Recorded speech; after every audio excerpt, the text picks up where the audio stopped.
You've got people, children, out there starving, selling their bodies to get money to eat, with no place to stay, within a block of a church that's heated. Not only the church, say social service workers, but private enterprise, community organizations, the school system, and local government need to help. Jacksonville, with one of the busiest federally funded runaway centers in the country, has failed to pay much attention to children. City spending in that area has plummeted in the past 5 years. In 1978, Children's Services received $713,000 in Jacksonville. In 1982, that figure had fallen to $435,000. This district, out of the 11 in the state of Florida, has the highest number of referrals of children and youth to our intake staff of any in the state, and that includes the major metropolitan areas of Miami, Tampa, Orlando, Palm Beach, Broward County. We have the highest number. You might expect with that high number, spending in Jacksonville would be the highest too, but it's far from it.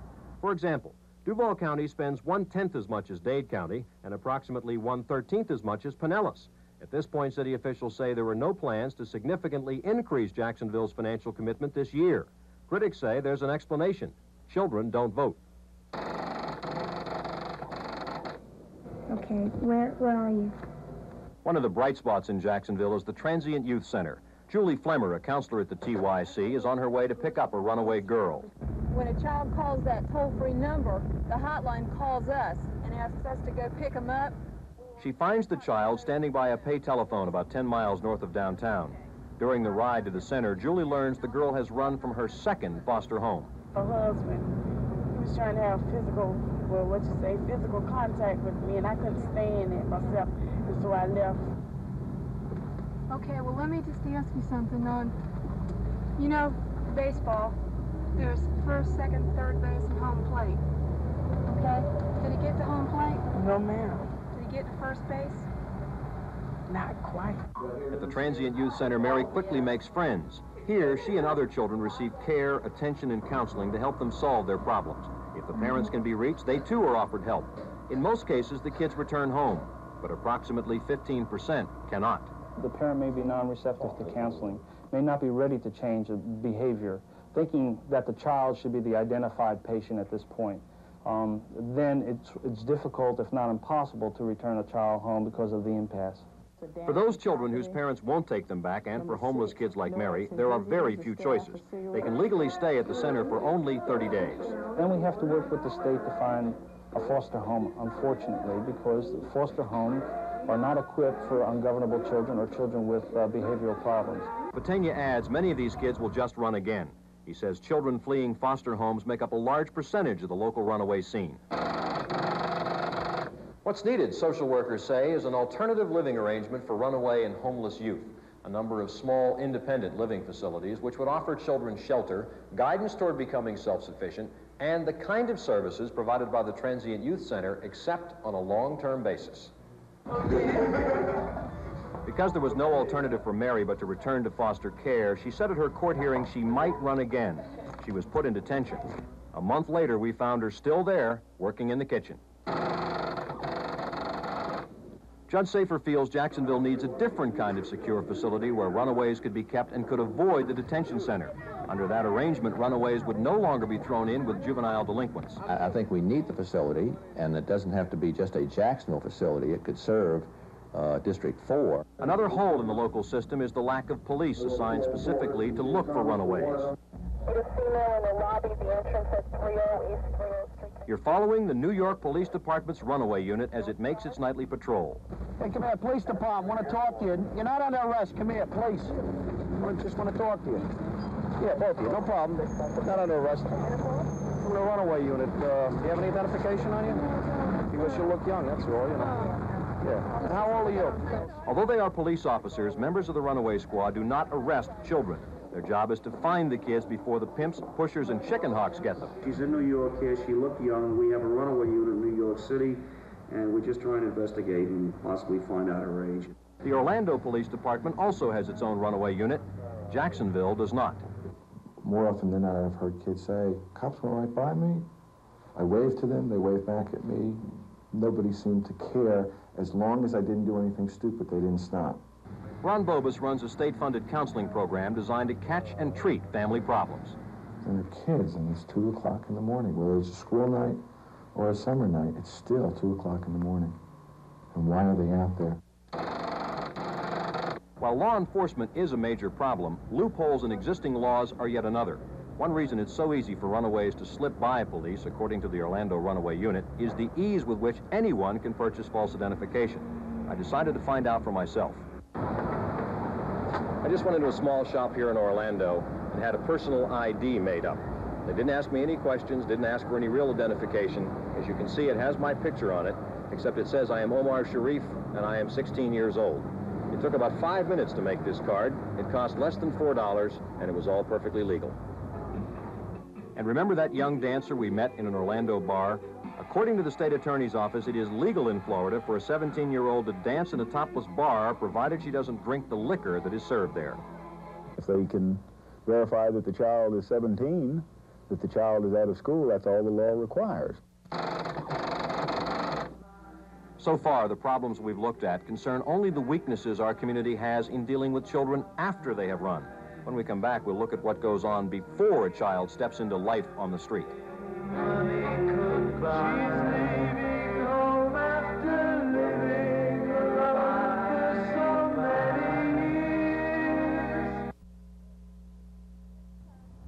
It's rare that a city can progress as rapidly as Jacksonville, yet manage to maintain a small-town feeling of community. And nowhere is that feeling more evident than right here in our neighborhoods. But neighborhoods, like people, tend to live up or down to the image they project. A few years ago, Springfield was on the edge of decay, a victim of community apathy and neglect. We had become so discouraged seeing our neighborhood fall into disrepair, but now we're working together and helping one another to renew our homes and our lives. Through the efforts of residents and with the help of business and city government, Springfield is regaining its dignity as a neighborhood. Providing guidance and funding for the revitalization of Springfield is just one of the ways that Barnett Bank is helping to turn good intentions into reality. For a list of organizations aiding runaways and their families, pick up this free brochure at any Barnett Bank. See, like Angie. Angie can go out and do what she wants to. If she lives at home. I don't care. Well, why can't you be like Ginger and let me do like that? Because. Sound familiar? Such parent and child disagreements happen in almost every family. It's just part of growing up that one day children will announce they are tired of following their parents' rules. I just want to be like everybody else and be able to do like everybody else does. Becky and her mother have had similar arguments many times and agreed to talk about their problems before our cameras.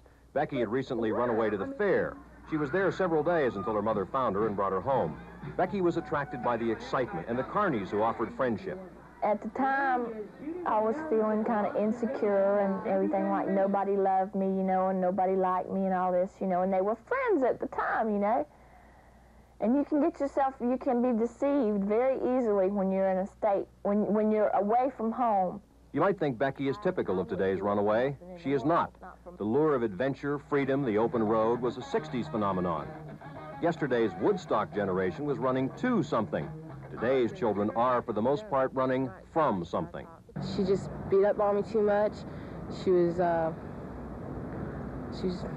just too much of an abuser, you know. And nobody would listen to me, not even my real father, you know. So I said, you know, I can't take no more. And I left. My dad was never at home, and when he was at home, all of his kids were always scared of him because he was really mean when he was drinking. And my older sister left first, and then I left right after she did. Physical abuse accounts for the greatest number of runaways nowadays. According to statistics, more than half the kids on the road have been physically abused. Counselors blame the problem on family pressures. More single-parent families than ever before, more unemployment, more alcoholism and drug abuse, and more sudden and drastic changes in a child's life. And yet, despite this, running is often seen as the child's problem. Okay, I promised my dad I'd go to this counselor, you know. So I went, and he was nothing but he accused me of everything, that I ran away because I felt like that it was all your fault. It was all my fault, that my parents were in no way wrong. I said, but my mother beat me because, well, that was your fault. Sometimes your parents are wrong. People make mistakes. Everybody makes mistakes.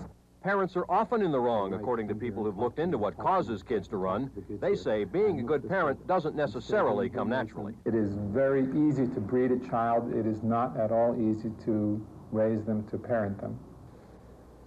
Home must be a bit of hell to choose to sell your ass and to sleep in the cold and be hungry rather than go home. I like your dad. He's all right, but he does things. What do you mean? For many children, the hell Rader spoke of is sexual abuse. It's hard to talk about. I like it when he tucks me in at night.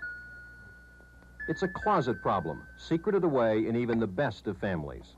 But sometimes it's different. He puts his hands under the covers and touches me. It's an insidious crime because it can easily be denied. He says he's going to teach me to wrestle, but he only tricks me. He keeps on saying, "Come on, Sam. Don't be a bad sport. Don't spoil the fun. It's just a game." You know, I think he teaches me to wrestle just so he can touch me. 1 in 3 children who run away have experienced sexual relations with an adult relative or acquaintance before they ever leave home. You may not realize it, but it's happening here, too. What has happened now in Duval County and in most of North Florida is that the reports of physical abuse that are coming in are now, in the main, sexual abuse. Every foster home that I was in had, incest in it.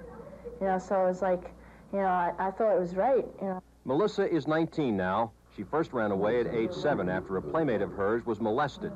The molester was Melissa's stepfather. She was upstairs and we were playing with our dolls and everything, And my stepfather went up there and all I heard was her screaming, and she ran downstairs and she ran outside and I chased her, And she told me that my stepdad, tried to take off her clothes. So I started crying, and I started telling her, that happens to me all the time. Melissa ran so many times in the next 10 years, she says the guards and juvenile detention centers practically watched her grow up. Besides working in a peep show, she was also a porn model and a prostitute. She might still be on the streets today were it not for this woman, Trudy Abel Peterson. Finally, she noticed a car that had circled her twice. The blue sedan pulled up beside her. "You want something?" she said to the middle-aged man inside. "You want to go out?" he countered. 35, she told him. Trudy's book, Children of the Evening, chronicles her own experiences as a counselor in New York City, where she tried to save lots of children like Melissa. Later, he dropped her off at 42nd and 8th and headed for the tunnel to New Jersey. He had to hurry, he had told Melissa, because his daughter had a part in the 8th grade play, and she would be terribly unhappy if her daddy was late. Trudy always used to try to talk to me, and I would just tell her, "Get away from me, you don't know anything, you don't know what's happening."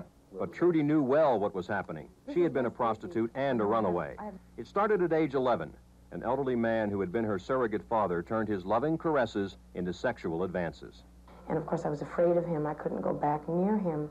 And so the love was denied me. And in my head that got mixed up and I felt like the guilty party. Trudy's emotional scars eventually caused her to run away.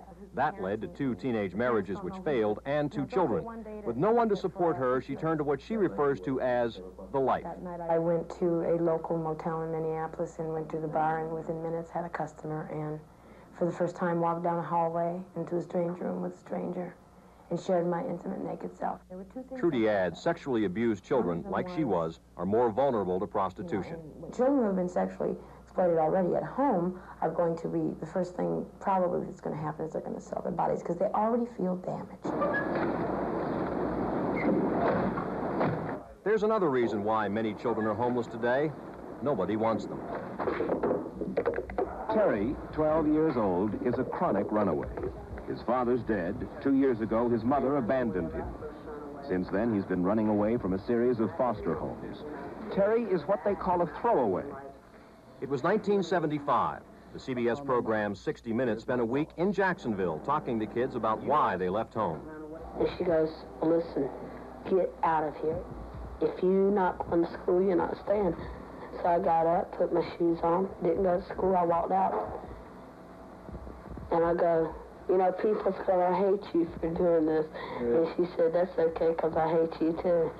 He had run from 25 foster homes in 2 years, but this time, when his counselor at the Transient Youth Center placed him with his aunt, Terry said his running days were over. I think that you have handed me the sign that says stop, and, you know, it's like a brick wall there. And, you know, I have to straighten up, and I think I think I can do it if I try. By the time the 60 Minutes program aired that June, Terry was watching himself say those very words from the Duval Detention Center. He had stayed at his aunt's house less than a week. Terry is 20 years old now, and he's been living in one place, Covington, Kentucky, for the past 2 years. It hasn't been a straight path to stability for Terry. In 1976, a year after the interview you just saw, Terry was sent to the Dozier School for Boys in Marietta.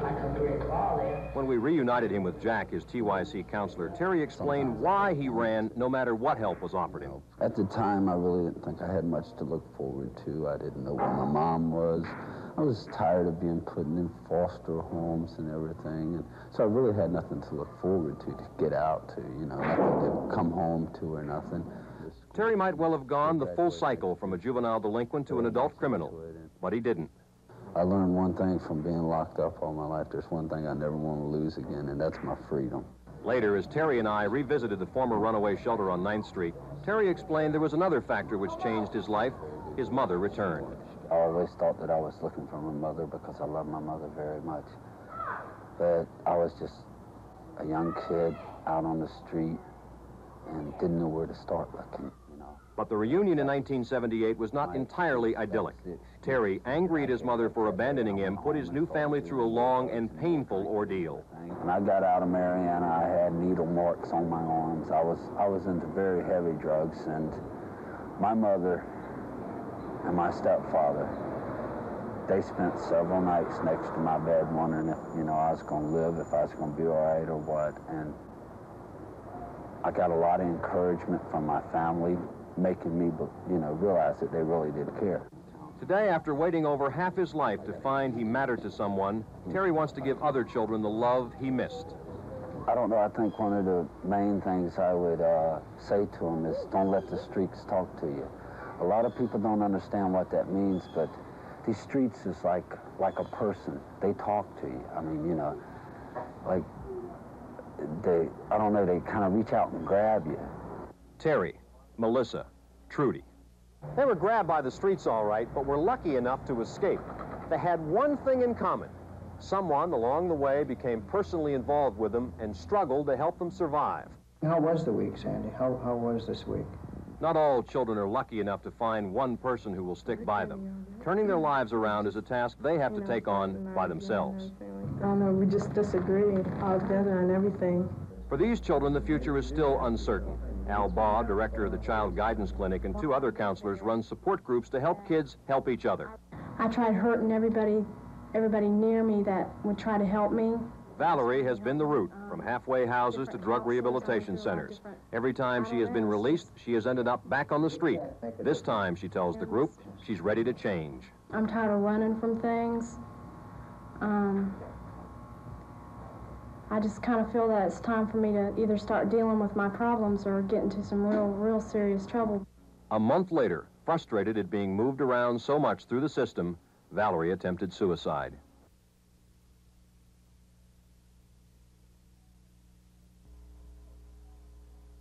Our children are our strongest hope for the future. What they become tomorrow rests with our involvement today. Pregnancy among teenage girls is one of the fastest growing problems among our young people. Last year, over 30% of all babies born in Jacksonville to unwed mothers were born to teenage girls. There is no simple solution to the problem of teenage pregnancy. But here in Springfield, at the Teen Service Center, trained counselors will be reaching out to girls who might otherwise not seek the help they need before they become pregnant. The Service Center was purchased by a group of local human service agencies with the help of the Barnett Bank of Jacksonville. Supporting this center is just one of the ways Barnett Bank is helping to turn good intentions into reality. For a list of organizations aiding runaways and their families, pick up this free brochure at any Barnett Bank. Okay, this is her message. I'm all right. I love you both. but I had to have time to think. The National Runaway Hotline, headquartered in Texas, is a 24-hour message center for runaways and their families. It's been operating since 1974, when a chilling string of murders rudely awakened the country to the need to protect runaway youth. Throughout the night they dug, and what they found was described by one veteran Houston police officer as the worst thing he had ever seen. In shock, the nation watched for days as a tale of sexual molestation and torture unfolded. In all, 27 victims were unearthed, most believed to be runaways. In response to the horror of the Houston murders, Congress passed the Runaway Youth Act, granting $5 million to set up runaway shelters across the country just like this one. Yet federal money touches less than 10% of the homeless youth in America today. The current federal budget provides $21.5 million for runaway programs. Which works out to about $18 per child per year, which is the cost of lunch at the Senate dining room. Next year's budget calls for current funding for runaway programs to be cut in half and proposes no money be spent on the juvenile justice program. I don't know why the administration would turn so, and I'll use the word viciously, on this program. Representative Pat Williams of Montana has served on 2 subcommittees dealing with homeless and delinquent youth. According to Williams, when it comes to the Runaway Youth Act, the administration's priorities are out of balance. All of the money that it takes to run this program for a full year is spent by the Defense Department in 4 minutes. So the question isn't that there isn't an appropriate amount of money, the question is where do you want to spend that money? Here in Florida, the funding picture is even bleaker. Under a new formula which disperses federal dollars on an equal basis to all states, Florida now gets a smaller piece of the pie, while it still gets the second highest number of runaways. The program is was not intended to meet all the problems of runaway youth. That money is referred to by most supporters of the program as more or less seed money. During the course of the many months we researched this topic, we kept asking ourselves again and again, so what's the solution? The one thing we heard from just about everybody we talked to was, communities are going to have to get involved. Everybody's depressed and apathetic out there. We're saying, oh, it's bad times. So that doesn't mean we walk away and let these kids be on the street in this vulnerable position. We do something. What Joyce Strom and her staff do best is put a community's resources to work for its children. Encouraging public-private partnerships, the group sets up pilot programs such as this one in Cincinnati, Ohio, a job training program for high-risk youth. The Freedom Factory produces shipping pallets for some of Cincinnati's best-known industries. Karen and Gary work side by side with these kids, offering them guidance and support. A lot of people come into this situation and they don't think about anything but me. What can the system do for me? What can I get out of this? You know, what are they going to give me? But eventually some of the kids do learn that they have to give back. They have to get to understand life because life is pressure. And what we have to teach them is to understand every situation as it comes to them, how to deal with it maturely, like an adult, without causing any violence or any hurt of any kind to others. In other parts of the country, Strom's group has helped kids invent jobs, such as a neighborhood landscaping project in Washington, D.C., building renovation, and child care. Strom emphasizes these programs do not compete with existing businesses or unions. In fact, they often receive corporate support. Because it's good for the community. If the kids are becoming self-sufficient, they're paying taxes and they're not vandalizing and so forth. Community involvement in youth programs is a cornerstone of the Pinellas County Juvenile Welfare Board. Started in 1945, it acts as a clearinghouse for youth programs. It is supported with property taxes. Youth workers in Jacksonville say we could establish the same kind of system here without tax dollars. That clearinghouse, that central agency, could be funded just as well by private enterprise as it can be by public enterprise. And in fact, were it a private organization, it might have some advantages in terms of its ability to deal with other private organizations. The schools could do a great deal too. The Mayor's Commission on Children has asked for new classes to teach students how to be parents. This fall, the schools will add new courses to educate kids about sex abuse. New legislation may be needed too. A group of child advocates meeting in Tampa called for enactment of a Florida youth and family runaway law. Backers say the bill would improve existing runaway services. They also want more state money spent on the problem. And it just seems to me the state has an obligation to these children and these families, and that that priority should be equal to the priority of crime It should be equal to the priority of highways. Safer also says funding for homeless children would cut down on juvenile delinquency and eventually on the crime rate as well. Finally, we asked the young people themselves what would have helped them stay off the streets. I think if somebody had come up to me and says, hey, I want to help you, you know, would you let me help you? I probably would have said, yeah. If somebody would get involved, you wouldn't have half these runaways out here. At the end of this program and through public service announcements over the next few weeks, we'll tell you how you can get involved. Many of the young people you heard from tonight said they wanted to get involved by telling their story in hopes it would keep other kids from ending up out on the street. Oh, it's like a drug, man. I tell you, it's hard to get out of it, man. And once you start running, you don't never stop running. No, and I'm still running. I wouldn't advise anybody to run away. Go talk to somebody, anybody that'll listen to you, you know. Say, look, my mom does this, my mom does that. Take them to court if you got to. Just don't come out here. By the way, it's getting late. Where are your children tonight? If a civilization is judged, and I think it is, on how it treats the weakest among its people, then our civilization, this country, has failed.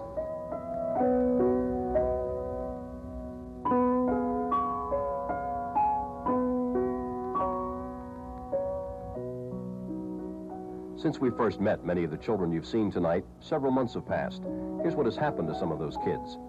David and Buddy spent a few nights in the Transient Youth Center. Buddy decided to go back home. David, a throwaway, ran from the center, taking 2 girls with him. They were picked up by authorities in Austin, Texas. Michael, the Selva Marina youngster, was enrolled in a private drug rehabilitation program. His parents say he's making progress. Terry and Brenda were both arrested for prostitution. They each served 30 days. Brenda is now planning to get married. Valerie, following her suicide attempt, was returned to a halfway house, but according to her counselor, she's now back on the streets. Mary was placed back in one of the same foster homes from which she had run before. Within a few days, she ran again.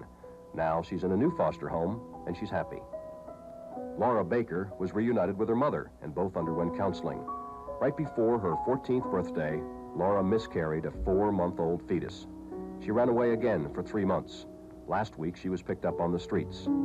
Tonight, she is being held in the Duval Detention Center. Authorities say the only way to keep her from running is to lock her up indefinitely.